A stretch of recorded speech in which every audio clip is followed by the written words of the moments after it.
জানিয়ে দিব যে এই দাবি নিয়ে স্টুডেন্ট গুলো আসছিল, আপনারা যদি আমাকে রাখতে চান তাহলে আপনারা এসে তাদের সঙ্গে কথা বলেন, আর যদি না রাখতে চান দয়া করে আমাকে কালকে থেকে মুক্ত করেন।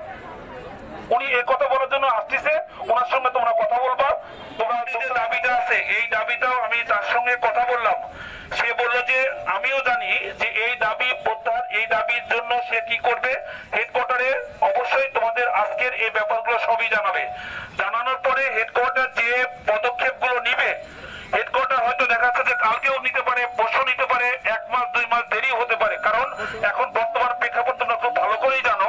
আইজিপি স্যার চেঞ্জ, প্লিজ তোমরা মাথা নোয়াচ্ছ, আমি বুঝতে পারতেছি। লেট মি ফিনিশ, আমি আমার কথাটা শেষ করতে দাও। আমি